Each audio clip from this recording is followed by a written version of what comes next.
이 냉전을 어떻게 해결하는 줄 아세요? 어떻게 해결할까요? 스스로 절대 악이 돼요. 스스로 악이 돼요. 지구를 위협할 수 있는 절대적인 악의 존재로 본인 스스로 그렇게 자처를 합니다. 그랬더니 미국과 소련이 금세 화해를 하고 공동의 적 닥터 맨하탄을 없애자 하고 연대를 맺죠.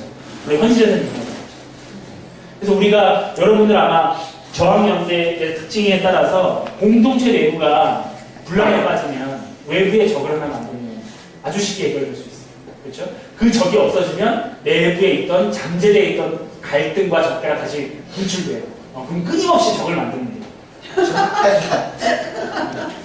근데 여러분들 아마 이런 경험은 저보다 아마 경험 많으실 거예요. 어디 같이 모임에서 저 사람만 없으면 진짜 여기 모임 진짜 살 것 같은데 진짜 막상 그 사람 없어서 또 한 사람 생기죠. 그죠? 네, 그렇습니다. 이 저항연대라는 성격이 이렇습니다. 이것도 저항연대였어요. 사실. 우리의 6월 항쟁. 6월 항쟁은 자, 우리 전두환 독재체제에 대해서 저항을 했지만 이 독재체제 다음 세계가 어떻게 되어야 될지에서 제대로 그리지 못했어요. 독재 타도가 핵심이었죠. 물론 직선제 정치라는 것에 대안이 하나 있었겠지만 사실 최소한의 대안이었죠. 그렇죠. 그래서 우리가 6월 항쟁이 일어나니까 어떻게 했습니까? 6.29 선언이 나오자마자 어떻게 되죠? 양팀이 서로 먹겠다고 난리를 쳤어요. 그렇죠. 6월 항쟁 딱 끝나고 국민운동본부에서 대단히 환영적인 논평을 했어요. 그리고 야 우리는 이제 새로운 공화국을 만들기 위해서 힘을 합치자라고 이야기를 했지만 이미 국민운동본부는 해산되기 시작했고 말씀하신 것처럼 양김이 이탈했죠. 국민운동본부 이탈해요. 그리고 뒤에 노동자와 대투쟁이 일어났지만 국민운동본부와는 같이 하지 않았어요. 분리돼서 진행했죠. 그렇죠? 자, 저항연대의 한계를 한번 봅시다. 뭐가 있을까요? 자, 성공 뒤의 분열이 필연적이다. 자, 저항연대는 아까 말씀드린 것처럼 하나의 적을 대상으로 해서 모여있기 때문에 이 적이 해소되면 새로운 적에 대해서 저항연대는 구성될지언정 기존의 것들은 해산되기 마련이에요. 자, 6월 항쟁 이후에 국민운동본부가 해체되는 것은 도덕적으로 옳지 않았던 일이 아니라 당연한 일이었어요. 그럴 수밖에 없는 일이었어요. 예를 들어서 우리가 박근혜가 너무 싫어요. 근데 어떤 사람들은 여기 계신 분들이 박근혜가 싫었던 이유하고 다른 이유로 박근혜가 싫었던 사람들도 있을 거예요. 자, 예전에 광우병 쇠고기 그 수입할 때 2008년에 제 기억으로는 친박연대 사람들이 핵심적으로 참여를 했었어요. 촛불 시위. 그렇죠? 기억나세요 혹시? 공식적으로 참여를 했었어요. 나중에는 빠졌긴 했지만. 그런 것처럼 이번에도 다양한 그룹들이 참여를 했는데 여러분들과 생각이 다를 거예요. 근데 어떤 분들은 촛불에서 박근혜 대통령이 파면되기 이후에서 자 우리는 끝났어 이제 일상으로 돌아가야 돼 라고 하신 분도 계실 거고 어떤 분들은 아니야 우리는 적폐청산의 과제가 있어 더 적폐청산을 싸워야 돼 하는 분들이 있을 것이고 어떤 분은 아니야 적폐청산이 아니라 새로운 미래를 그려야 돼 라고 하신 분들이 있을 거예요. 이런 분들이 흩어질 수밖에 없습니다. 저항연대의 한계는 마찬가지로 성공을 하면 분열은 필연적이라는 거예요. 역설적인 거죠 되게. 성공을 하면 분열된다는 것은 되게 역설적인 건데 그것은 실패라고 볼 수는 없습니다. 그렇죠? 두 번째 문제는 지배단원의 권위적 효과라고 제가 그냥 이름을 붙였는데 예를 들면 이 적을 반대하기 위한 나의 주장 속에서 다른 것들은 구체화되기 싫어요. 자 예를 들어서 우리 민주화 운동할 때 독재를 싸워야 되는데 무슨 지금 이 군사 독재 싸워야 되는데 무슨 환경운동이야 이렇게 얘기하셔서 혹시 선생님 계신가요? 무슨 남녀 평등이야. 남녀 평등은 세상 좀 민주화되고 그런 얘기 해야지. 지금 그게 중요해? 라고 얘기하는 분 안 계세요? 옆에 있었죠. 옆에 있었어요? 아, 배우셨겠네요.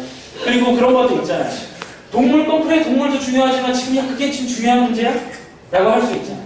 지금 중요한 건 민주화야. 지금 중요한 건 통일이야. 지금 중요한 건 계급이야. 라고 얘기했지. 환경 그래 중요해. 근데 그건 좀 나중에 문제 아니니? 라고 얘기를 하잖아요. 우리가.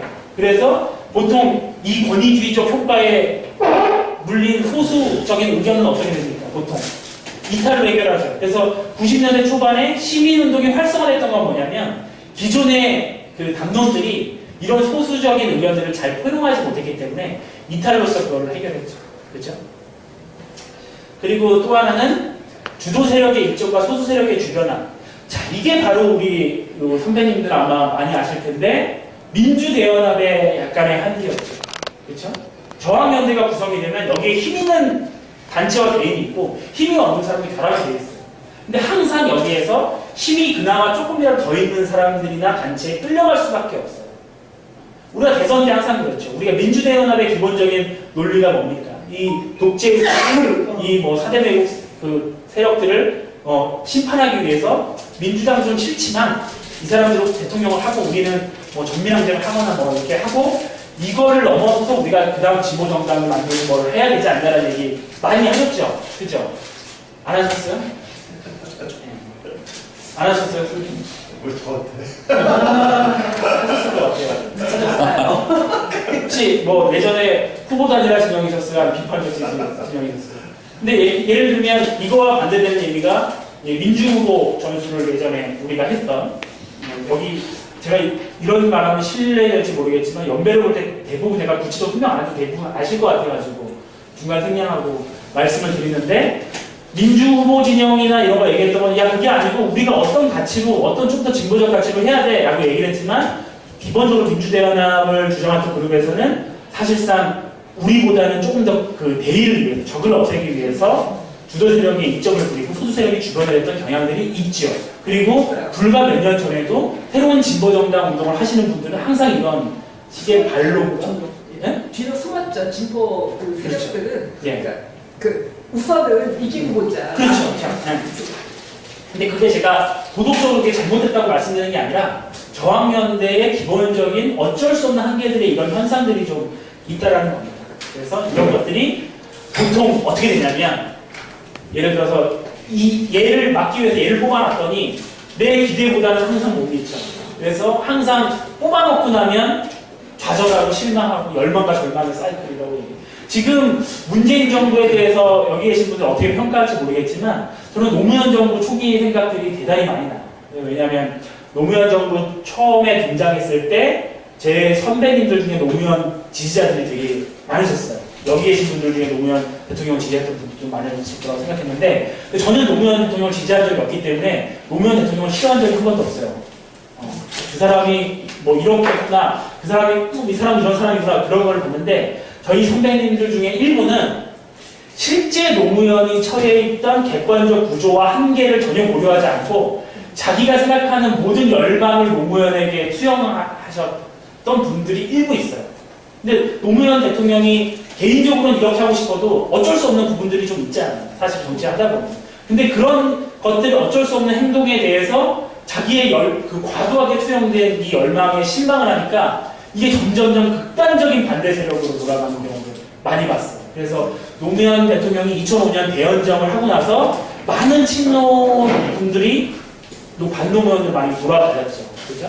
그래서 이런 성공 뒤의 좌절이나 열망과 절망의 사이클이 저항연대의 한계로 우리가 많이 볼 수 있습니다. 그리고 지금 문재인 대통령도 제 주위에서도 우리 문재인 대통령 아주 강하게 지지하시는 분들이 많은데 있는 그대로 지지하는 게 아니라 약간의 자기의 그 욕심을 투영하는 경향들이 좀 있어요. 그래서 저는 상당히 좀 우려스러운 경향들이 좀 보이는데 그 얘기는 나중에 다시 하고요. 자, 그렇다면 대한연대는 어떨까? 자, 우리가 대한연대는 아까 말씀드렸지만 자, 뭘 해보자. 이 정책을 한번 실현해보자. 우리 지역에서 공동체 운동을 하자. 뭘 해보자. 이런 대한운동입니다. 자, 저항연대가 쉽습니까? 대한연대가 쉽습니까? 당연히 저항연대가 훨씬 쉽죠. 대한연대는 어렵습니다.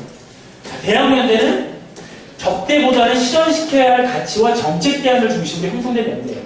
자, 이렇게 얘기하면 조금 투박하지만 우리 흔히 NLPD 얘기할 때 주로 PD 형님들이 대한연대를 많이 주장하셨고 주로 NL 형님들이 저항연대를 많이 주장하셨죠. 아주 단순해서 얘기하면 모든 게 그런 게 아니지만 그래서 항상 우리 PD 형님들은 소수파의 서름을 겪으면서 했고 그랬었죠. 그죠? 대안이 구체적일수록 연대보다는 분리를 촉발할 수밖에 없어요. 이건 이론적으로 그럴 수밖에 없어요. 자, 여러분들이 예를 들면 자, 마을에서 공동체를 한번 만들어 봅시다 라고 할 때 모이는 사람이 100이라면 그 내용이 하나 둘씩 구체화될수록 동의되는 사람이 줄 수밖에 없어요. 이거는 그럴 것이다 라고 제가 추론하는 게 아니라 논리적으로 그럴 수밖에 없어요. 대안이 구체적일수록 이 대안에 동의하는 사람의 가짓수는 줄 수밖에 없어요. 추상적일수록 대안에 동의하는 사람들이 늘어날 수밖에 없어요. 그래서 정치인들이 항상 추상적인 말을 하는 거예요.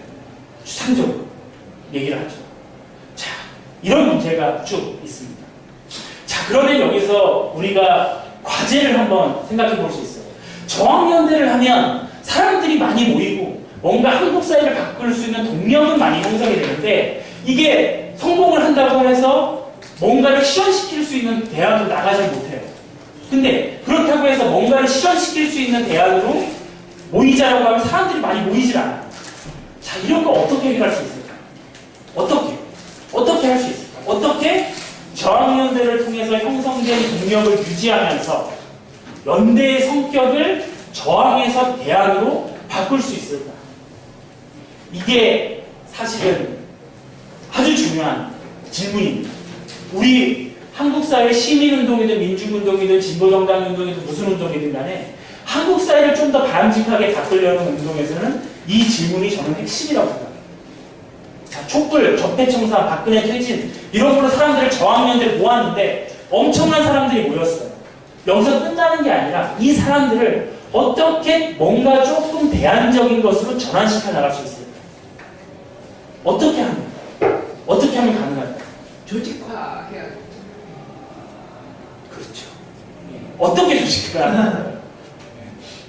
어떻게? 이게 제 네트워크를 통해서 예. 열강망을 만들고 뭐 이게 조직화하니까. 틀렸다고 할 수가 없고 틀렸다고 하기 애매하고 예, 너무 맞는 말씀이신데요. 근데 어쨌든 제가 그 관심 있는 주제는 저항연대에서 대한연대로의 전환이에요. 전환적 관점을 우리가 가질 필요가 있어요. 뭐냐면 저항연대라는 걸 우리가 만들어 놓고 대한연대라는 걸 새롭게 만드는 게 아니라 저항연대를 성격을 이렇게 바꾸는 식으로 우리의 사고를 바꿔야 된다. 무슨 말씀이신지 제 맥락이 좀 이해가 되죠? 전선을 이동시키는 거랑 비슷한 건데요. 그 이동이 새로운 것들을 창조하는 방식이 아니라 있는 것들을 바꾸는 방식이라는 거예요. 어떻게? 있는 것들 내부에 새로운 프로젝트가 필요하다는 거예요.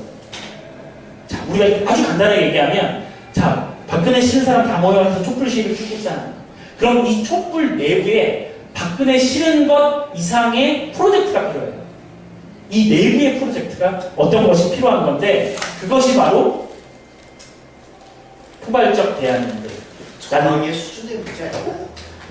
그러니까 조금만 더 이를테면 구체적으로 예. 박근혜가 싫어, 그다음에 저 여자가 싫어하는 거와 그다음에 저 여자가 가능할 수 있는 여러 가지 체제들에 대한 분석이 있는 건 다르고 그렇죠. 예. 그다음에 그러니까 그 여자에 대한 박근혜라는 인간에 대한 저항으로 그냥 머물면 대안이 나오는 부분이 굉장히 적은데 예. 근데 그게 더 구체적인 그러니까 문제점들의 본질 이런 쪽으로 가까이 갈수록 더 그 나와야 될 어떤 대안이 더 커지고 그리고 더 정확해지는 거잖아요. 맞습니다. 예. 사실은 저는 그러니까 이런 얘기는 될지 모르겠지만 이게 저항연대와 그 대한연대 이런 게 딱 구별 안 하셨지만 이거는 사실은 구별하기 어려운 문제라고 생각을 하고 다시 갑자기 저는 정계 생각이 나는데 자본론이 생각이 나는데 한 번도 그 사회주의 정계 어떤 체제라든지 이런 것을 얘기한 적이 없잖아요.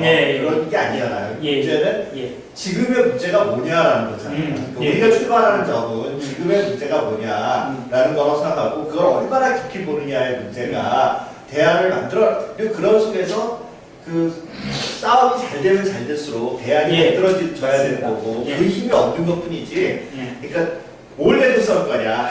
그 박근혜로 다시 돌아가면 박근혜랑 여자랑 싸울 거냐? 최순실랑 같이 싸울 거냐? 이런 문제가 아니라 이거를 만드는 제도가 뭐냐라는 걸로 가지 않으면 아무것도 안 된다는 거죠. 예, 맞는 말씀이신데 잠깐 제가 설명하지 못한 게 이 저항연대라고 하는 것은 대안이 없는 연대를 말하는 게 아니에요. 그렇죠. 복수의 대안이 모여있는 것들을 얘기하는 거예요. 그러니까 예를 들면 선생님 말씀하신 것처럼 모든 사람들은 저항 어떤 적대한 대상을 보면서 각자의 대안을 가지고 있어요. 대안이 없는 게 아닙니다. 말씀하신 것처럼 자, 박근혜 같은 문제가 되지 않기 위해서는 이렇게 되어야 되라는 생각을 다 가지고 있어요. 근데 서로 다른 대안들이 연결될 수 있는 것은 적대 때문이에요. 저항 때문이에요. 근데 제가 이 대한연대의 한계를 말씀하신 게 바로 그런 맥락이에요. 대한연대 한계를 이거 잘 거꾸로 하구나. 자, 대한연대를 한계라고 얘기하는 건 뭐냐면 각자의 대안들이 모여있는 게 적대가 저항연대인데 저항연대는 대안이 없는 연대가 아니라 복수의 이질적인 대안들이 하나의 연대로 묶여있는 건데 이 중에 나의 대안이 맞다고 내세울수록 이 연대가 해체된다는 거예요. 그죠? 그래서 우리가 아까 어떻게라는 것에 대한 질문은 뭐냐면 저항연대에서 대한연대로 어떤 식으로 바뀌어도 그 연대의 동력 상실은 필연적입니다. 당연히. 그러니까 예를 들면 100만 명이 모였으면 아무리 폭넓은 대안을 가지고 있다고 해서 대안으로 전환되면 100만 명이 그대로 유지되기가 어려워요. 근데 제가 던지는 질문은 어떻게 저항연대의 동력을 유지하면서 연대의 성격을 대안적으로 바꿀 수 있을까? 정확히 표현하면 연대를 형성된 동력의 손실을 최소화하면서라는 게 더 정확한 표현인 거예요. 자, 질문하신 거에서 요거는 나중에 있고 요거를 먼저 보여드리는 게 나을 것 같아요. 자, 우리가 저항연대와 대한연대와 포괄적 대환연대를 본다면 목표는 적을 소멸하는 게 저항연대의 목표이고 대한연대는 대안적 가치를 실현하는 게 목표라고 한다면 저항연대 내에는 수많은 대안들이 같이 모여있는 거죠. 기계적으로 모여있습니다. 그래서 예를 들면 뭐가 있을까요? 나는 국가보안법을 철폐하는 것이 하나의 대안이라고 생각하는 사람하고 나는 국가보안법이 더 엄격하게 적용되는 사람하고 함께 형성될 수 있는 게 대안 저항연대예요. 근데 이것이 그러면 우리 한국 사회에서 국가보안이라는 문제를 어떻게 할 것인가를 논쟁하는 순간 연대가 해체되는 거죠. 무슨 말씀이신지 이해가 되시죠? 그러니까 선생님 말씀하신 게 틀린 맥락이 아니고 제 맥락에서 그렇다는 거예요. 그리고 매개고리는 공동의 적이 독자 대안이고 결합군요는 저항연대는 다수죠. 그리고 대한연대는 소수입니다. 문제는 제가 던지는 질문은 포괄적 대안으로 한 거는 다수가 아니라 중다수라는 거예요. 중다수. 그런데 이 저항연대를 대한연대로 바꾸면서 소수가 아니라 최대한 중다수로 연결시킬 수 있는 포괄적 대한연대를 어떻게 만들 것이냐라는 거예요. 이 질문의 핵심이 있는 거죠. 그렇죠? 다시 한번 넘어가 볼게요. 자, 그래서 포괄적 대한연대는 각자의 운동이 하나의 전체 운동 속에 포괄되는 연대. 이 말이 되게 웃기고 이게 막스가 한 말 좀 비슷한 거죠, 사실은. 그리고 각각의 학문적 차이에도 불구하고 공동의 추상적 방향에 대한 공유를 전제하는 연대를 만들 수 없을까라는 질문이죠. 그리고 저항연대 내부의 공동 프로젝트를 통해 연대의 성격을 대안적 방향으로 전환하는 것. 아까 말씀드린 내용이에요. 자, 조금 더 해보면 각자에 대한해서 공동 목표로라는 것. 아까 말씀드린 것처럼 지금 각자 저항연대 내에는 각자의 대안들이 서로 모여 있습니다. 근데 이 대안은 나의 대안일 뿐이지 우리의 대안이 될 수가 없어요. 자, 근데 이것을 어떻게 우리의 대안으로 만들 수 있을 것인가? 가 첫 번째 과제가 나옵니다. 그리고 또 하나는 내가 양보를 하는 게 아니라 내 요구를 분출을 해야 돼요. 그러니까 내가 하나의 연대를 유지하기 위해서 나는 이 길이 맞는 것 같은데 내가 좀 참자 라는 게 아니라 막 분출을 시켜야 돼요. 두 번째 과제. 근데 분출만 시켜서 되는 게 아니라 하나로 좀 모아야 돼요. 하나로 정리가 돼요. 이게 어떻게 가능할까? 라는 질문이죠. 자, 그렇게 하려면 일단 수많은 의제들을 하나로 포괄할 수 있는 틀이 있어야 돼요. 왜냐하면 대금 문제에서부터 민족 문제에서부터 지역 문제에서부터 동물권 문제에서부터 토지공개념 문제에서부터 지방분권부터 주민자치까지 모든 문제들을 하나로 모을 수 있는 틀이 있어야 돼요. 또 하나는 이 포괄성을 유지할 수 있는 추상 수준이 높아야 됩니다. 조금 약간 너무 구체적인 얘기가 아니라 약간의 추상 수준을 통해서 미세한 차이들이 별로 중요하지 않게 만드는 것 정도의 추상적 수준을 만들 수 있어야 이 두 개가 가능한 거죠. 이 두 개의 과제를 이루려면 이 두 개가 보장돼야 합니다. 자, 이게 뭘까라는 게 질문인 거죠. 이게 제가 머리가 탁탁해서 좀 비전. 그렇죠. 비전이죠. 예. 최대 간격하고 최소 간격처럼 보이는데 예. 그러니까 실제로 연대하고 같이 모여서 활동하고 당장 그 액션을 이루는 거는 최소 간격이잖아요. 그러니까 그 자기가 가지고 있는 최대 목표 이런 걸 가지고 사람들을 모을 수는 없는 거고 이거는 뭐 어떻게 보면 추상적인 목표에 지나지 않는 것이고 지금 현재 가능하고 예. 그다음에 많은 사람들을 최대한 모아서 해야 될 어떤 비밀들 예. 그런 최소 강력의 이야기랑 근데 그런 것들이 우리가 일상적으로 해왔던 운동, 선배님 말씀하신 그런 건 맞는데, 지금 제가 말씀드린 것은 전면적인, 전면적인 건데, 머리가 딱딱해. 결론부터 말씀드리면, 자, 이게 바로 헌법적 틀이라는 거예요. 제가 드리고 싶은 말씀. 그러니까 헌법이라고 하는 것들을 왜 연대의 개념이랑 연결시키냐면, 자, 여러분들이 여기서 통일운동 하시는 분이 있을 수 있고, 계급운동을 하시는 분들도 있을 수 있고, 자, 우리가 노동 문제 가지고 운동하시는 분들 선생님 말씀처럼 최소강령적으로 어떤 문제를 가지고 하나의 운동을 일으킬 수 있어요. 그 신자유주의적인 어떤 노동유연화나 이런 것에 대항하는 하나의 운동을 일으킬 수 있어요. 최저임금 운동을 일으킬 수도 있고 갈 수도 있다는 거죠. 자, 그리고 어떤 분들은 통일운동 하시는 분들은 예를 들면 평화협정 문제를 가지고 서명운동을 받을 수도 있고, 지금 한반도 전쟁위기 해법에서 1인 시위를 할 수도 있어요. 최소주의적인 가지고 그 이슈에 대한 운동을 만들 수 있습니다. 그리고 어떤 분들은 지방분권에 대한 최소주의적 요구, 최소주의적 강령을 가지고 연대를 형성할 수도 있어요. 근데 지금 그런 문제의 차원이 문제가 아니라 이런 것들을 전부 다 일종의 말씀하신 거를 보면 대한연대에 가까운 재분리를 봅니다. 근데 이 포괄성이라고 하는 건 뭐냐면 토지공개념 운동을 하는 사람, 동물권 수호하는 사람, 그리고 여성주의 젠더 운동을 하는 사람, 학력차별 운동을 하는 사람, 통일운동을 하는 사람, 뭐 계급운동을 하는 사람이 같은 운동을 할 수는 없을까요? 대안을 가지고 누구를 반대하면서 복수의 대안이 아니라 하나의 대안으로 공동의 운동을 할 수 있지 않을까? 그러니까 내가 토지공개념 운동을 하는 것이 토지공개념 운동을 하는 게 아니라 어떤 공동의 운동을 하는 것으로 될 수 있지 않을까라는 거죠.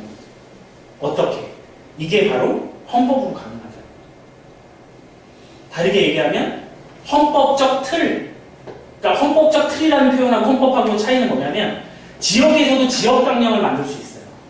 그것처럼 헌법적 틀은 말씀하신 강령적 수준에 추상 수준이 일정 정도 높은 거죠. 너무 허황되게 말도 안 되게 인간은 행복해야 한다 이런 수준은 아니지만 조금 구체적인 정책의 방향을 제시할 수 있는 추상 수준이고 어떤 의제가 다양한 것을 포괄될 수 있는 거죠. 자, 우리가 만약에 우리의 대안적 가치를 서로의 공통의 헌법적 틀로 만들어낼 수 있다면 어떤 일이 벌어질 수 있을까요? 자, 제가 드리고 있는 말씀은 아까 처음에 드린 말씀처럼 지금 현재 국회에서 3분의 2가 동의해야 통과될 수 있고 국민투표로 회부되는 헌법안을 말씀드린 게 아니라 국민이 각자가 가지고 있는 대안들을 총집결시켜낸 헌법적 내용들을 우리가 만들 수 있다는 그뭐 권리장전 그런 거 하나요? 권리장전이기도 하죠. 근데 권리장전처럼 선언적 의미가 아니라 실제로 이것을 우리의 헌법으로 구현시키려는, 그러니까 최고의 법적인 모든 법령들의 방향을 규제하는 최고 규범으로서의 법을 실현시킬 수 있는 운동으로 되는 것이 실제로 우리가 재원까지는 안 가더라고요. 재원일 수도 있지만 재원일 수도 이런 있는 정도 내용을 담으려면 지금 이게 기존 역사성에서 담는 분이 있긴 하지만 각 그 계층 내용과 우리 헌법에 나오는 부분들이 다 세그멘트가 돼 있잖아요. 분야별로. 그 부분을 그 일반 국민들의 의견을 다시 재편시키는 작업을 하는 건 그렇죠. 지원적인 개념입니다. 자, 그래서 예를 들면 그게 저는 재원으로 갈지 개헌으로 갈지는 조금 나중에 판단할 수 있는 문제인 것 같아요. 근데 선배님 말씀처럼 그 87년에 그래서 이제 CA 그룹들이 재원을 얘기한 거 아니겠습니까? 근데 지금 그거 부분은 재원으로 갈 수도 있고 지금 개헌으로도 갈 수 있는데 예를 들면 그렇습니다. 지금 통일운동 단체가 하나가 아니죠. 무수하게 많고 여러분 선배님들 더 저보다 잘 아시겠지만 90년대는 통일운동 단체들의 분열의 역사였죠, 사실은. 자, 그런데 이 단체들이 현재 3조, 4조는 먼저 3조는 우리 영토 조항이에요. 한반도 부속도서 전체로 한다라는 거고 이렇기 때문에 지금 북한까지 우리 영토가 되는 거고 그래서 이제 북한이 반국가 단체가 되고 국가법이 나오고 뭐 이런 논리가 이루어지는 거잖아요. 자, 근데 만약에 3조, 4조가 이제 자유민주주의적 평화통일 뭐 이런 내용인데 이 조항을 가지고 대안적인 방식으로 만들 수 있지 않을까? 예를 들면. 그래서 다양한 사람들이 모이면 저는 최소한 해봐야 알겠지만 남북기본 합의서 정도의 그 남북관계 규정 정도를 쉽게 할 수 있다고 봐요. 예를 들면. 그렇게 된다면 예를 들면 그 수많은 각자 활동하고 있는 통일운동 단체들이 공동의 개헌안을 가지고 운동을 할 수 있게 되는 거예요. 자, 그리고 또 하나는 뭐가 있을까요? 뭐 국민소환제 같은 경우에 국민소환제 하려면 최소한 우리 헌법조항을 3-4개를 바꿔야 돼요. 박주민 의원이 지금 법률로 국민소환을 하려고 하지만 그거는 헌법재판소에서 위헌 판결 받을 가능성이 되게 큽니다. 바꿔야 돼요. 근데 여기에 예를 들면 동의하는 것들 이런 식의 우리가 전혀 지금 우리가 활동해왔지 않은 다른 분야를 포함해서 같은 분야도 연결될 수 있는 것들이 사실상 개헌 논쟁 과정이라는 거예요. 개헌이라는 틀로 그걸 할 수 있다는 거예요. 좀 더 어렵게 말씀드리면 소셜 픽션이라는 개념이 있어요. 소셜 픽션. 혹시 들어보셨나요? 소셜 픽션이라는 우리 그 요즘에 뭐 마을 공동체 운동이나 이런 것들 많이 쓰는 건데 존재하지 않은 어떤 미래를 아무런 제약이 없다라는 전제하에서 그려보는 걸 그냥 소셜 픽션이라고 많이 해요. 그러니까 예를 들면 노원구가 어떤 마을이 됐으면 좋겠어요. 그러면 뭐 야 그건 조례되면 안 돼. 야 법이 그렇게 이런 거 말고 그냥 자기가 그려보는 거예요. 자, 소셜 픽션이라고 하는 것들을 우리 헌법적 틀로 한번 해볼 수 있을까요? 예를 들면 우리가 지금 지방분권 얘기를 많이 하면서 지금 지방자치단체장들이 분권해야 된다고 지금 개헌 난리거든요. 근데 지금 왜냐하면 우리 헌법에는 전부 다 법률위임 사항으로 되어 있어요. 지방자치에 대해서. 그렇기 때문에 좀 더 명확하게 해달라는 건데 반대로 예를 들면 우리가 지역에 활동하면 야 그걸 왜 단체 자치로 가? 주민들의 자치로 가야지. 분권을. 이런 식의 얘기를 해볼 수 있잖아요. 그리고 토지 공개념이라는 것을 헌법에 넣자는 운동도 아주 오래됐습니다. 토지라는 것이 이제 그 개인의 사적 소유물보다는 공적 성격을 좀 더 하자는 문제입니다. 자, 이런 것들에 대해서 그리고 지금 저희가 나중에 말씀드리겠지만 저희가 지금 저희 단체에서 개헌 이런 식의 목소리를 끄집어내는 운동을 좀 하고 있는데 지금 사업을 같이 하고 있는 단체가 건강권 관련 단체하고 카라예요. 카라. 동물권 단체입니다. 자, 건강권 단체는 지금 이제 환자들이 그 복지나 의료의 대상이 아니라 주체로서 거버넌스에 참여할 수 있는 권리를 건강권이라는 권리를 요구하고 있는 단체고 카라라는 데는 동물권을 동물도 인간처럼 어떤 보호를 받아야 할 대상이라는 것을 헌법에 넣자라는 운동을 하고 있어요.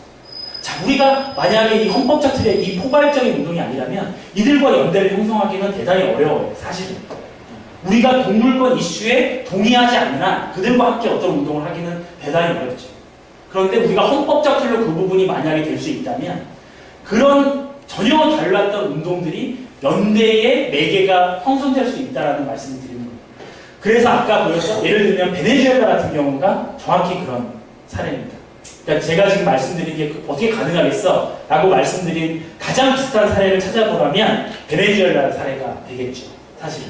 다양한 분야에 각자 국민들의 목소리가 헌법으로 총직결되고 사람들이 지금 베네수엘라 가면 지금은 좀 베네수엘라가 지금 많이 확 돌아섰잖아요. 약간 어렵습니다. 근데 예전에 초창기에는 어땠냐면 헌법을 가지고 문맹률을 낮추는 교육을 시켜요. 교재가 헌법입니다. 그래서 이 사람들은 이 헌법을 실현시키는 것이 대단한 과제처럼 되어 있어요. 근데 이 사람들이 예를 들면 노동자들이 이 헌법에 있는 노동자들에 관련된 문구만 실현시키려고 운동하는 게 아니고 이 헌법에 총칭되어 있는 새로운 국가 정체성이 갖고 있는 소수자 문제라든지 인종 문제라든지 이런 들과 이 헌법을 실현시키는 것이 결과적으로 이런 다양한 운동들을 함께 실현시키는 연대로서 작용을 하는 거죠. 그리고 지금 진행되고 있는 아일랜드 같은 경우에도 새로운 헌법을 국민들이, 시민들이 의견을 가지고 조율해가지고 자기네들이 어느 게 맞다고 결정이 되잖아요. 이렇게 만들어져서 헌법을 만드는 과정들이 이게 실제로 국회에서 통과되고 국민투표로 통과되기 직전까지 이 운동들이 새로운 연대를 형성하는 과정이 될 거예요. 물론 국민 100%가 동의하지 않겠죠. 어떤 블럭이 생길 겁니다. 블럭이 생기면서 논의가 되겠지만 이제까지 우리가 경험해보지 않았던 수준의 광범위한 연대와 포괄성을 가지고 어떤 새로운 한국사가 아니고 새로운 사회체제가 바뀔 수 있는 연결고리가 될 수 있지 않겠다는 거죠. 다시 한번 보여드리면 이런 거죠. 저항연대와 대항연대와 포괄적 대항연대는 사실상 체제가 어느 수준으로 바뀔 것인가 대항연대가 가장 급진적인 거예요. 이렇게 바뀌어야 됩니다. 그런데 포괄적 대항연대는 약간 중간 정도의 급진성을 가지게 될 수밖에 없어요. 전환이 가는 연대의 폭이 커지니까. 뭐 이런 것들 쭉 보시면 대충 될 텐데. 그래서 제가 여러분들에게 한번 왜 개헌이냐라는 얘기를 드리는 거는 개헌을 다르게 한번 사고해 볼 수 없을까라는 말씀을 드립니다. 그러니까 법적인 전문가들이 현재 나타나고 있는 우리 일상생활의 법률적인 문제를 해결하기 위한 개헌으로 많이 얘기를 해요. 현재 30년이 지났으니까 우리 실생활이랑 부딪히는 측면이 많으니까 이런 부분을 합리적으로 바꾸자라는 수준으로 접근을 많이 하는데 그렇게 보지 말고 하나의 운동으로서의 개헌을 우리는 사고할 수 없을까라는 제안을 드리는 겁니다. 광의의 저항연대 내부의 공동 프로젝트로 개헌을 사고할 수 없을까? 쉽게 얘기해서 박근혜 탄핵을 요구하면서 촛불에 광화문에 모였던 이 사람들이 우리가 그러면 어떤 개헌안을 만들 수 있을까라는 공동의 논의를 시작해 볼 수는 없을까? 그리고 세부적인 정책을 도출하지 말고 아주 디테일한 정책보다는 약간의 추상적인 방향 정도를 얘기할 수는 없을까? 합의할 수는 없을까? 그래서 정말 서로 근본적인 차이는 이견은 추상적인 합의된 방향 내에서의 발전적 경쟁 구도를 형성할 수는 없을까라는 거죠. 예전에 대한연대라면 아주 구체적인 수준까지 다 합의하려고 했겠죠. 그리고 다양한 부분과 문제 내에서의 자유로운 논쟁과 소통을 진행하는 공론장으로 이게 존재할 수 없을까. 지금 개헌은 지금 이게 진행되고 있지 않아요. 그죠? 다 아시겠지만. 근데 우리가 이런 것들을, 자, 3조, 4조를 어떻게 했으면 좋겠는가를 여기 있는 사람들이, 좀 더 많은 사람들이 전문가들을 모르고 서로 입장 다른 사람들 해가지고 누구 말이 맞는지를 전국적으로 토론해 나가는 과정으로 될 수 없을까. 지금 국회 개헌특위에서 전국 순회를 하고 있어요. 어떻게 하고 있는지 아마 찾아보시면 정말 말도 안 되게 되고 있습니다. 그러니까 입장을 막는다거나 뭐 아주 폐쇄적으로 진행을 하고 있죠. 이게 말고 우리가 생각하는 것들을 쏟아내고 한번 논론하고 토론하고 그리고 뭐 여기 뭐 의료계 종사하시면 건강권이나 이런 부분에서 한마디 보태고 맞는 틀린 입장을 표명하는 이런 공론장으로 우리가 개헌을 준비할 수는 없을까. 물론 제가 이렇게 얘기하면 야 그렇게 한다고 해서 하나로 합의되겠어? 라고 의문을 품으시겠지만 합의가 되지 않더라도 이 과정을 합의를 목표로 한번 전국적으로 진행해 볼 수 없을까. 저는 이게 지금 노원에서도 준비하고 있는 미래 프로젝트와도 긴밀하게 관련되어 있는 문제라고 생각해요. 그리고 하나의 목표를 실현하는 것이 각자의 개별적 과제를 실현하는 것으로 이어질 수는 없을까? 라는 거죠. 자, 우리가 그렇게 해서 개헌안을 만들었다면 이 개헌안이 내년 6월 국민투표에 회부돼서 통과되느냐와 무관하게 이 개헌안을 실현시키는 운동이 나만을 위해서가 아니라 비슷한 이 개헌안에 담겨져 있는 모든 가치의 실현을 위한 연대의 운동으로 생각해 볼 수는 없을까? 자, 그리고 이것이 우리가 87년 체제라고 우리가 부를 수 있다면 다음 체제를 만드는 진정한 운동의 방식이 아닐까라는 질문을 여러분에게 드려보고 싶은 거예요. 자, 우리가 지금 80년 체제가 효력을 다했으니 새로운 체제가 와야 된다는 얘기를 많이 하는데 어떻게? 어떤 방식으로? 가능하다는 거죠. 자, 국회의원들이 멋들어진 개헌안 만들어 통과시키면 새로운 체제가 바뀝니까? 아니면 노동자들이 싸워서 최저임금이 10,000원 하면 새로운 체제가 바뀝니까? 그렇지 않다는 거예요. 지금 우리는 주요한 문제도 있고 좀 더 많은 사람이 공감하는 문제도 있지만 수많은 아주 이게 어렵게 표현한 다원적인 문제와 모순 속에서 살고 있어요. 현대사회의 특징이에요. 이것이. 어떤 문제가 하나가 아니라 되게 복잡하고 다원적인 문제들을 최대한 함께 묶어 세워서 이것의 어떤 전면적인 체제의 전환을 시도해 볼 수 있는 그것도 우리가 옛날식의 방식이 아주 급진적으로 사회혁명적인 방식은 아니더라도 이게 느슨한 전환적 방식으로 사고할 수는 없을까? 그리고 지금 우리에게 필요한 운동은 그것이 아닐까? 그리고 그것이 만약에 정말 필요하다면 가장 효과적인 틀은 개헌의 틀이다. 개헌이라는 틀이다. 그렇다면 지금 우리가 내년 6월로 개헌이 예정된 이 상황에서 지금 이것을 개헌특위나 시민사회 단체만이 할 일이라고 치부해 놓는 것이 맞을까? 이런 질문들을 한번 여기 계신 분들과 나눠보고 싶었던 겁니다. 그래서 어떻게 시작할 것인가? 마지막인데. 자, 이게 저희 단체에서 했던 거, 그냥 자랑삼아 했던 건데, 토론하고, 어떤 개헌에 어떻게 개혁해야 될까? 아까 선생님들이 다양한 의견 주신 것처럼, 이런 전략적인 문제에서도 이게 맞은지 틀린지 어떻게 더 좋은 방법이 있는지 논쟁하고 토론해야 되고, 예를 들면 헌법 1조, 2조, 3조, 4조, 5조, 6조 어떻게 할 것인지, 여러분들이 모든 걸 할 필요는 없어요. 다만 여러분들이 관련되어 있는 조항부터, 관련되어 있는 문제부터, 그것이 아니라면 통치구조 문제부터, 통치구조에서 여러분들 아마 이원 집정부지냐 사형 중임제냐 그렇게 얘기할 거예요. 근데 그게 우리에게 별로 중요하지 않죠, 사실. 우리에게 더 중요한 거는 의회의 비대성과 국민이 의회를 통제할 수 있는 방법이 사실은 더 중요하잖아요. 근데 지금 국회에 남겨놓으면 그거보다는 자기네들 그게 더 중요하지 않습니까? 근데 이런 부분에서 끊임없이 토론해야 되는 거고요.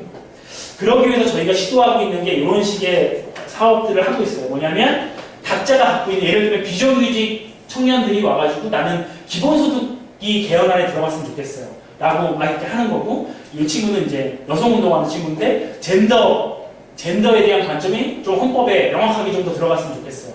이런 식으로 개헌안을 서로 만들어보고 발표하고 거기에 논쟁하는 프로젝트를 지금 계속 해보고 있어요. 근데 잘 안 돼요. 네. 왜냐하면 촛불처럼 이렇게 좀 붐이 일어나야 되는데 사람들이 아직까지 이 붐이 안 일어나고 있고 쉽게 얘기해서 저희가 개헌 국민넷이라고 촛불 이후에 가장 큰 지금 연대단위가 만들어져 있는데 저도 그 회의에 참여를 하는데 시민들이 어떻게 이런 문제 당사자들, 그러니까 예를 들면 통일 관련 단체들이 통일 조항을 만드는 토론회를 열고 국민에게 이걸 공유하는 프로젝트 가져가고 그다음에 여성 단체들이 함께 모여가지고 여성 뭐 하고 이렇게 흐름을 만들어 가야 되는데 아직까지 이 단체들이 하는 일이 개헌 국회 개헌특위에서 토론하면 쫓아가가지고 피켓 시위하는 거 정도만 지금 하고 있는 수준이에요. 그래서 지금 이런 것들을 좀 광범위하게 안 되고 있는 이유가 내년 6월에 어차피 개헌 안 될 텐다는 생각을 사람들이 하기 때문인가? 근데 만약에 6월에 개헌을 하게 된다면 지금 이런 좋은 조건 그리고 어쨌든 여러분들도 뭔가 느끼시고 있는 거잖아요. 뭔가 지금 87년부터 지금까지 이루어진 것들 뭔가 질적으로 다른 새로운 체제가 그려져야 되고 그것은 어쨌든 개헌적 틀 속으로 종결될 수밖에 없는 건데 이 과정을 어떻게 개입해야 될지 라는 고민이 좀 답답하다는 거죠. 그래서 이런 활동이라도 좀 이어져야 되지 않을까라는 고민을 하고 저희가 그래서 이 온라인 플랫폼 만드는 팀하고 온라인 플랫폼도 한번 만들어 봤어요. 이게 지금 빠띠라는 팀하고 저희가 같이 시민들이 새로운 헌법을 만들자라고 해서 개헌 동향도 이렇게 쭉 그려져 있고 예를 들면 87년 헌법을 저희가 쭉 그려놨어요. 딱 그려놓고 여기서 이거를 바꾸자는 의견이 있으면 국민 소환에 대한 이런 걸 하자. 그래서 여기서 여기를 누르면 바로 찬반 투표장으로 연결돼서 사람들이 제가 올린 거네요. 여기서 이렇게 찬성 반대를 누르게 하고 여기다 의견도 좀 달고 뭐 이렇게 할 수 있는 플랫폼을 통해서 시민들이 좀 쉽게 참여하는 방법들을 여러 가지를 기획하고 있는데 생각보다는 잘 안 되고 있어요. 그러니까 분위기가 많은 사람들이 개헌을 내 문제라고 생각하지 않아요. 그리고 개헌이 된다 해서 자기 삶이 크게 바뀔 거라고 생각을 안 하는데 크게 잘못된 생각입니다. 많은 부분에서. 그러니까 개헌이 여러분들이 모든 이제 뭐 법률적인 방향을 제시하기 때문에 개헌이 바뀌면 상당히 많은 부분이 바뀔 수가 있어요. 근데 아직까지 우리가 개헌을 그렇게 사고해야 되는 수준으로 아직은 생각하는 정도의 붐은 아닌 것 같아요. 그래서 이제부터라도 지금 논에서도 지금 민회 막 준비하고 하고 그거 개헌으로 하죠. 안 해요? 민회를 개헌으로 하지 않아요? 아니에요? 이거 마지막 강의 날 제안을 할 거예요. 아, 그래요? 그래서 지금 보니까 6월 한대 30년 기념사업회 거기서도 개헌으로 뭐 하겠다 이렇게 저는 최근에 들었어가지고 못하네요. 나중에 얘기해요? 네, 알겠습니다. 하여간 그런 거라는 거죠. 그래서 우리가 이런 것들을 조금 더 바꿈이라는 제가 이제 상임이사로 있는 단체에서는 우리가 이런 것들을 먼저 좀 나서서 제안하고 해보자라는 건데 그래서 지금 건강권하고 뭐 여러 가지 기본소득 이런 단체 찾아내면서 단체들을 연결하고 하는 건데 하나의 이슈를 가지고 만드는 게 보통 일이 아니더라고요. 그러니까 이게 우리 같은 조그만 단체에서 이걸 하는 게 너무 힘든 거예요. 알아서 막 일어나야 되는데 그래서 우리 내부적으로는 뭐 정말 반드시 필요한 일이면 우리가 안에서 누군가 하겠지. 우리 12월까지만 해보자. 이런 생각으로 좀 아니라고 생각을 하고 있는데 그래도 어쨌든 우리가 새로운 연대를 구성하는 하나의 방법으로서의 개헌으로 인식하는 것이 지금 시점에서 필요하지 않을까. 그리고 이거는 여러분들 아까 처음에 시작할 때 말씀드렸지만 어떤 제가 전문성 있는 입장에서 말씀드린 게 아니라 하나의 개헌을 바라보는 하나의 의견일 뿐이에요. 그래서 오늘 여러분들하고도 그런 얘기를 좀 논쟁들을 많이 해보고 싶고 아까 선생님 좋은 의견 많이 주신 것처럼 얘기를 해보고 싶고 개헌에서 우리가 좀 다르게 생각하는 좀 시발점이 되어야 되지 않을까라는 생각으로 오늘 쭉 강연을 진행했고요. 저는 9시에 끝날 줄 알고 딱 이렇게 맞췄습니다. 네. 더 혹시 나누고 싶은 얘기 있으면 질문을 받을까요? 아니면 뭐 어떻게 할까요? 예. 지금 현재 어떻게 진행되고 있는 거죠? 국회에서는 뭐 발표는 계속 홈페이지 가보면 예, 했는데 지금 사실은 개헌 안에 대해서는 거의 다 나와 있어요. 거의 나와 있는데 예를 들면 여러분들이 동의할지 안 할지는 제가 잘 모르겠어요. 그러니까 제가 봐도 이건 너무 보수적으로 했다. 그러니까 조금 더 나가야 되는데 너무 좀 이걸 반대하는 사람도 있으니까 좀 뭉뚱그리고 이런 거지만 개헌안은 지금 나와 있습니다. 많은 부분이. 그리고 민간에서도 국가인권위원회, 민변 뭐 이런 데서 이미 개헌안이 있어요. 그리고 대학이나 아카데미라는 단체에서는 오랫동안 매년 개헌안을 발표하고 있고. 근데 이런 것들이 같이 모여서 우리 안은 이런데 니네 안은 뭐야? 왜 어떻게 더 좋을까? 이런 거 논쟁을 해야 되는데 아직까지 이게 안 되고 있어요. 그리고 국회에서는 일단 개헌 특위가 계속 정부 순회를 하면서 시민들의 의견을 듣겠다. 근데 아까 아일랜드 사례를 보셨지만 시민들이 직접 참여를 이끌어내는 게 아니라 공청회 한 번 하고 그냥 그게 시민들의 의견을 들었다는 거고 지금 국회 개헌특위 홈페이지를 가봐도 자기네들이 한 거를 정보를 알려주는 이상의 어떤 시민들의 의견을 수렴할 수 있는 창구가 없고 내년 6월 지방선거 때 개헌 투표를 하겠다는 게 지금 정부의 공식 입장인데 많은 분들이 전망이 안 될 거다 이렇게 보고 있는 분들이 좀 있고 현재는 뭐 그런 상황입니다. 꼭 내년에 뭐 해야 좋은 건 아닙니까? 근데 이제 왜냐면 이게 지금 10년 전부터 계속 다음 해서 연기 왔는데 그래서 이게 한 번은 해야 돼요. 한 번은 해야 되는데 문제는 시민사회가 이런 식으로 대응을 하면서 늦추자고 하는 것도 좀 되게 어절시부리한 상황이 되어버렸어요. 그러니까 시민들이 개헌을 막 논쟁하고 토론하면서 국회 니네들 그렇게 하면 안 돼. 시간이 부족해. 연기해. 라고 해야 되는데 지금 연기를 주장하는 단체에서도 시민들을 그렇게 모아가지고 하는 운동을 하고 있지 않아요. 그러니까 좀 이렇게 얘기하면 좀 건방진 얘기지만 우리가 시민단체라고 하는 것들도 사실 87년 체제의 유산이거든요.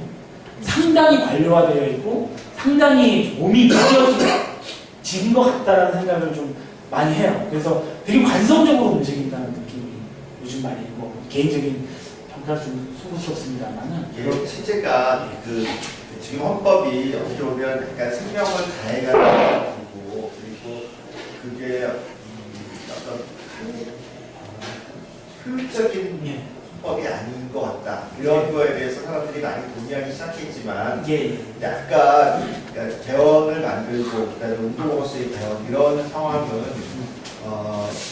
대개는 제가 생각할 때는 그러니까 이를테면 사회운영 그다음에 이제 헌법을 바꿀 때 아니면 뭐 헌법이 많이 바뀌지 않았지만 하여튼 87년 헌법을 만든 유월항쟁 이렇게 이 체제는 무너져야 돼. 그리고 거기에 모든 사람들이 동의하고 다 이렇게 들고 일어나고 그럴 때 이제 새로운 헌법에 대한 새로운 어떤 체제 이런 거에 대한 이런 것들이 막 표출되는 그런 시기에는 저런 게 참 잘 될 것 같은데 근데 지금 상황은 사실은 뭐 그런 시기가 아니잖아요. 그냥 다 따로따로 놀고 있고 따로따로 놀고 있다는 거는 그만큼 한 가지를 집중하고 그럴 상황이 아니라는 거를 반증하는 거기도 한다고 생각하거든요. 그래서 제 생각에는 필요한 것 같긴 하지만 그 전망이 그렇게 썩 좋아 보이진 않는 그래서 실망은 어느 정도 할 수밖에 없는 그런 거가 아닐까. 맞습니다. 근데 뭐 우리가 지금 안 된다고 해가지고 시도할 수는 없는 건데 근데 반대로 생각을 해보면 유사일에 최대한 가장 많은 사람이 광화문에 모였다라는 그 열광이 불과 몇 달 전에 얘기인데 지금이 그런 시기가 아니라면 언제? 그러니까 어쨌든 국가에 대한 문제, 어쨌든 국가 최고 통치권자의 문제, 통치 구조의 문제로 100만 명의 사람들이 모인 일이 우리가 사실은 해본 일이 없는 거잖아요. 근데 이렇게 모인 상황에서 언제? 그리고 또 하나의 근데 이게 저는 체제에 대한 문제라기보다는 그보다는 굉장히 좀 우발적이고 개인적인 문제에 가까운 상황이기 때문에 그래서 그러니까 그들이 원하는 개혁의 폭, 그러니까 국민들이 다 같이 원하는 동일하게 생각하는 그런 개혁의 폭과 그다음에 그 사람이 얼마나 참가하느냐 이거에서 별로 결정이 되는데 근데 그 개혁의 폭도 사실 그리 깊지 않고 그다음에 참여도도 그냥 제 끌어냈으니까 이제 끝 이런 경우도 상당히 있다고 생각이 되기 때문에 그래서 그러니까 그렇게 긍정적으로 보이진 않아요. 그런 면에서도 예, 맞는 말씀인데요. 근데 최근 세계적인 추세가 뭐냐면, 자, 생각해보세요. 그러니까 99년에 베네수엘라에서 이런 방식의 개헌이 일어났죠. 근데 지금 아일랜드와 아이슬란드가 이런 식의 시민 참여적 개헌을 만든 게 전부 2000년대 이후예요. 최근에 이런 것들이 생기고, 지금 여러분들 아마 다른 강연을 들어보셨는지 모르겠는데, 지금 뭐 포데모스 막 이러면서 새로운 뭐 해적당 이러면서 유럽에서 불고 있는 새로운 정치 분위기가 모두가 이런 개헌이나 강령이나 이런 것들을 아웃소싱으로 시민 참여로 온라인을 통해서 온오프라인에서 이렇게 만드는 추세로 세계적 흐름이 이미 바뀌고 있어요. 그래서 말 그대로 예전처럼 우리가 국회의원들이 딱 해서 뭐 투표 붙이고 이런 방식이 대단히 후진 방식으로 되고 있어요. 심지어 지금 브라질하고 멕시코도 아웃소싱으로 개헌안을 준비하고 있거든요. 그러니까 이게 전혀 세계적으로 불가능한 일을 우리가 하자고 하는 것들이 아니라는 거예요. 근데 그런 면에서 저는 약간 지금 해도 안 될 거다라는 것에서 70% 동의. 아니, 저는 70% 동의. 그렇죠. 잘하는 건 아니고요. 전망의 70%가 동의하는데, 그럼에도 불구하고 이런 부분을 할 수밖에 없다라는 생각. 그러니까 저는 지금 분위기가 아니더라도 이게 1년 뒤든 2년 뒤든 심지어 5년 뒤든 이런 식으로 개헌에 대한 논의와 이런 것들이 일어날 수밖에 없는 세계적인 흐름이 있어요. 그러니까 참여나 이런 기술의 발전을 도입해서 어쨌든 국가의 총체적인 방향은 시민들이 어떤 방식으로든 참여하는 방식으로 이루어지는 게 세계적인 추세고, 우리나라의 민주주의적인 수준이나 내용이나 질을 봤을 때 이런 부분과 떨어질 이유가 없는데 왜 지금 이게 안 되고 있느냐? 저는 많은 부분에 선생님이 얘기하신 부분에 거의 많이 동의하고요. 그 중에 일부는 그런 것들을 알리고 해야 돼. 저도 마찬가지로 해당되지만 시민사회의 책임이 일정 부분 또 상당히 크게 있다고 생각해요. 근데 왜냐하면 이런 것들을 저는 판을 만들면 또 달라질 건데, 이 판을 만드는 사람들이 시민운동 활동가들인데 판을 만들지가 않는 아주 기본적인 걸 안 하고 있는 부분이 좀 있어서 우리 지금 조직에 약간 헷갈리는 것 중에 하나가, 예. 그러니까 이를테면 뭐 도조에서 예. 임금 인상 뭐 이런 걸 할 수도 있고, 예. 여러 가지 단체들이 있잖아요. 이런 거를 그 모든 사람들의 욕구들 그런 것들을 하나로 모아내고, 그리고 결국은 이제 정치 이런 걸로 갈 수밖에 없다고 저는 생각을 하고, 예. 그다음에 그 끝은 이제 결국은 뭐 아까 제가 다른 뭐 최소강령, 최대강령으로 얘기했지만 저는 헌법이라는 얘기하고 같은 맥락으로 생각이 돼요. 근데 예. 이런 거를 이끄는 단체는 대대적으로 아주 전통적으로는 정당이었죠. 예. 정당이 해야 될 일이잖아요. 예. 이게 바로 정당이 해야 될 일인데, 예. 근데 지금 있는 진보정당과의 위치 매핑을 어떻게 생각하시는지 하고, 그러니까 이건 사실은 제가 보기에는 정당의 고유 역할이에요. 그래서 그렇게 생각이 되는데, 예. 근데 그거는 사실은 저도 이제 그 정당 관계자들 만나서 얘기를 하면 이 프로젝트는 누가 주도해도 상관이 없고, 너희들이 주도해서 니네 개헌안이 통과가 안 되면 그걸 당의 강령으로 삼으면 된다. 그렇잖아요. 사실 우리가 생각하는 대한민국의 모습을 쭉 개헌안을 만들어서 요구를 했는데, 우리나라 진보정당은 다수는 아니잖아요. 솔직히 얘기하면. 그러면 주류에게 거부될 가능성이 없잖아요. 개헌안이. 그 자체가 당의 강령이 되는 거예요. 강령을 그렇게 만들어야죠. 근데 우리나라 진보정당, 제가 이렇게 얘기하면 좀 되게 죄송스러운 얘기인데, 저도 좀 시대의 흐름을 못 따라가거든요. 맞아요. 예. 그러니까 여전히 옛날 방식이면서 직접 정치나 이런 것들을 계속 얘기를 하면서 방식은 대단히 하향식 방식이고, 뭐 유럽이나 이런 데 아웃소싱을 막 한다는 것을 이해를 못하고 IT 기술을 가지고 뭔가를 하면 그게 되는 줄 아는 정도의 수준이라고 생각을 해요. 근데 이거를 우리 스스로, 그러니까 이런 것들을 아래로부터 참여를 조직하고 만들어낼 사람들부터 구체제의 영향력에서 아직 벗어나지 못하고 있는 것들이 지금 이런 것들이 운동이 새로운 전환을 되지 못하는 한계가 그러니까 어떤 그 시민사회의 자발적인 움직임이 필요하고, 예. 이런 것들을 정당이 흡수해 나가고 예. 시너지를 하는 게 가장 좋은 예, 일이라고 맞습니다. 생각하시는 거죠. 맞는데, 그리고 제가 노조와 이런 것들도 이런 것들을 다 제안을 했는데 전부 다 관심은 있어요. 다 해야지. 좋은 생각이네. 한번 해볼 만한데. 근데 공통적으로 들어오는 얘기가 여력이 없어. 조금만 있다가 여력이 없어. 뭐 하느라고 이거 해야 돼. 이런 말을 되게 많이 들었어요. 그 말이 저는 상당히 의미하는 바가 크다고 생각해요.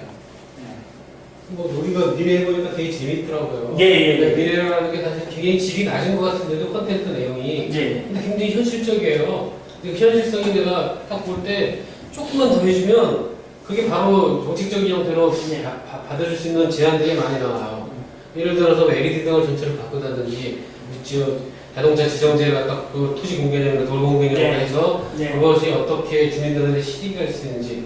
근데 딱 그러니까 팩트가 없어. 음. 총 어느 정도가 구에서 진행됐고 예산이 어느 정도 들어가서 어느 정도 규모로 사용되는지만 우리한테 이 사람들한테 주어진다면 훨씬 더 현실적인 대안과 내용들이 풍부해질 수 있는 부분들이. 예. 근데 그런 훈련이 사실 안 돼 있고 우리들은 지금 여태까지 나름대로 뭐 이런 큰 논의들은 많이 하잖아요. 예. 근데 실질적인 내부 훈련들이라든지 토론 과정이 굉장히 적었고 그 속에서 관련한 그 행정 쪽에 있는 부분들은 사실은 뭐 정당이나 이런 구체적인 부처에서 지원해서 진행되는 부분들에 전혀 관심이 없어 사실은. 그리고 그런 부분들을 오가나이즈 시키든지 어떤 해보려고 하는 노력도 별로 안 하고 뭐 지역 당원을 모집하려고 하는데 당원 모이나 안 모이지 당연히.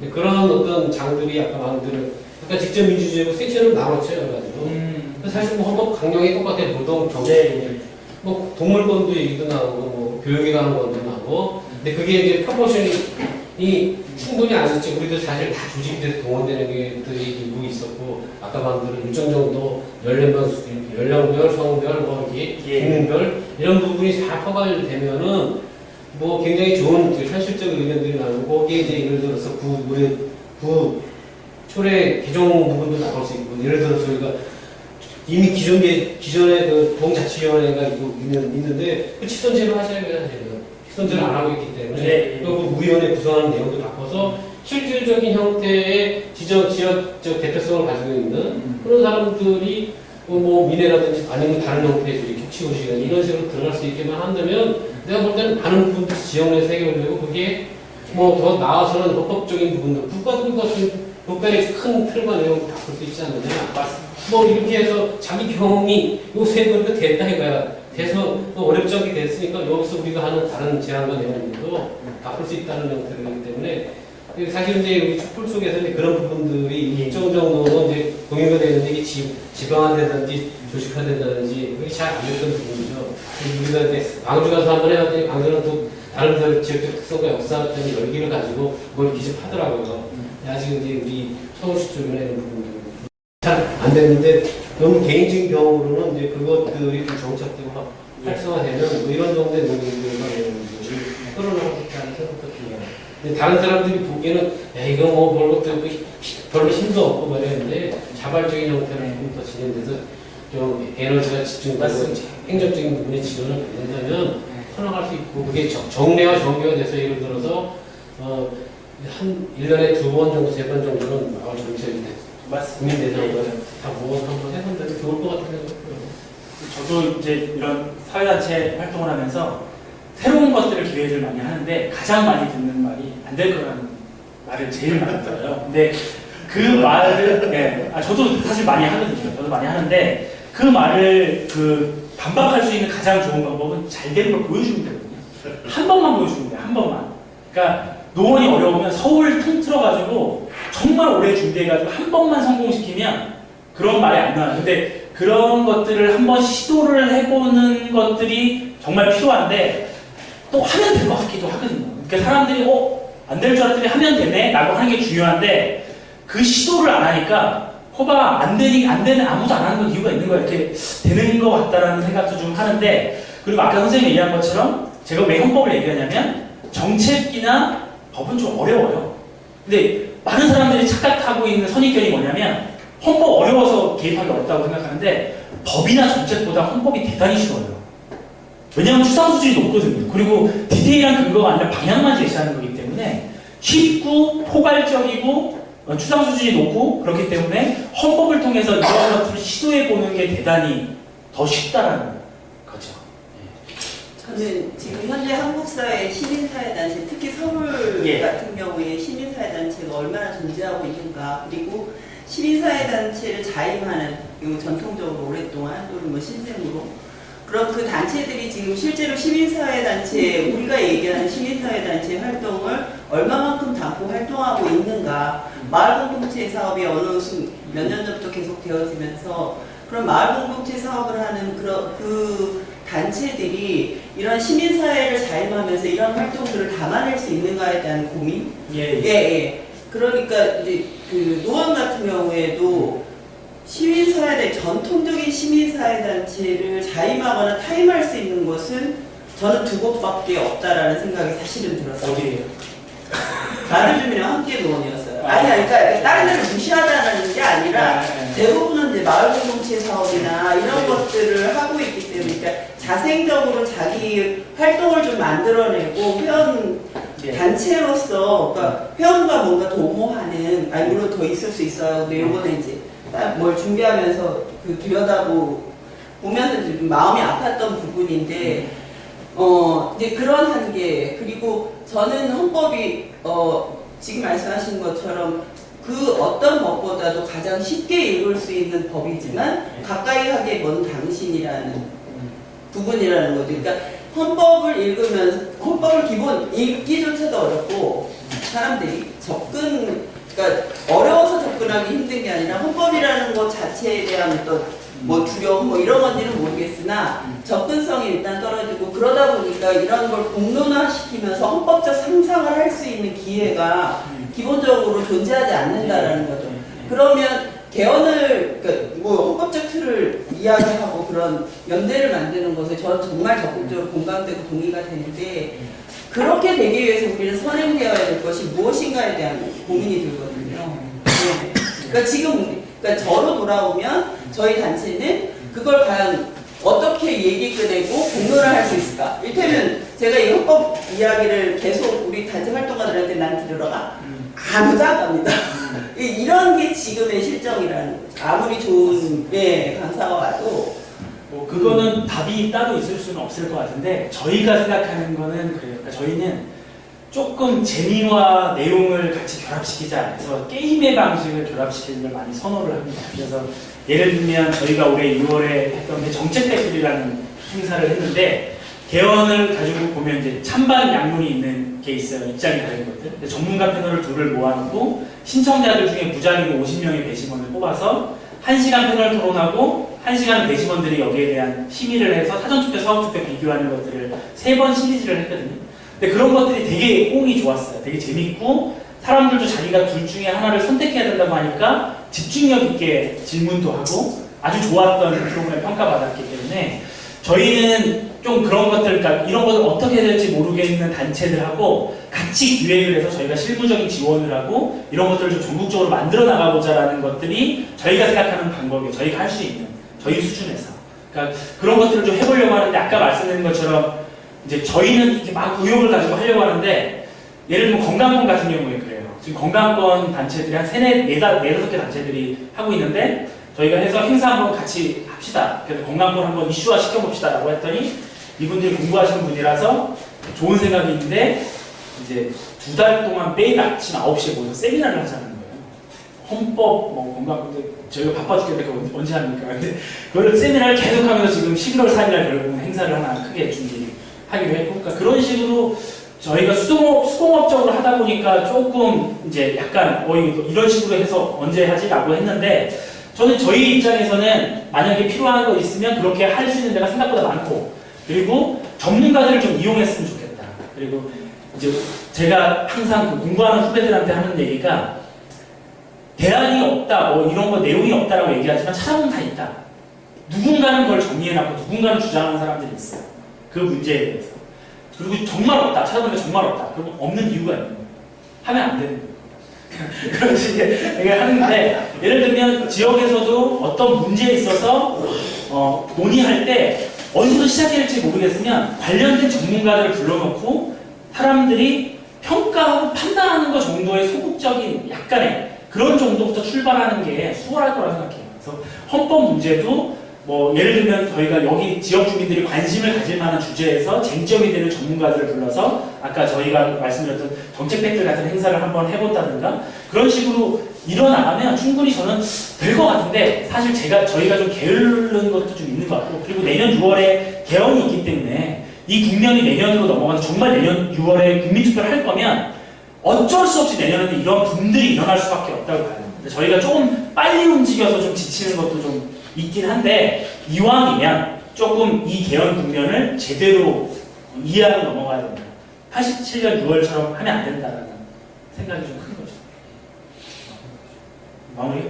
예, 혹시 꼭 예, 개헌보다도 선거법이 중요하다는 얘기를 하도 많이 들었는데요. 예, 그렇죠. 선거법 일정은 지방선거에 적용할 수 있도록 예. 저기 사전에 하면 안 됩니까? 그건 어떻게 지금? 그건 뭐 저한테 하면 안 되냐고 당연히 해야 됩니다. 여들하는 더 좋아. 고민을 어떻게 하셨는지. 저는 당연히 해야 된다고 생각하죠.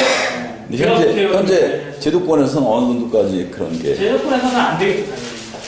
왜냐면 자기네들 이해가 걸려있는데, 근데 그게 하승수 그 비례민주주의 대표님하고 저도 막 얘기하면서 개헌이 우선이냐 선거법이 우선이냐 자꾸 이 얘기를 하지 말라고 몇 번 얘기했는데 그게 자꾸 떨어진 문제가 아닌데 자기가 그거 대표를 맡다 보니까 거기에 힘을 모으려고 개헌보다 이거만 자꾸 이런 얘기하는데 다른 문제가 아니에요. 그리고 개헌이라고 한 큐의 선거법 문제도 그 안에 포함시켜서 해결해야 돼요. 근데 이거를 자꾸 선호차 문제라고 하는 거는 저는 하승수 대표님의 정치력이라고 생각해요. 좋지 않은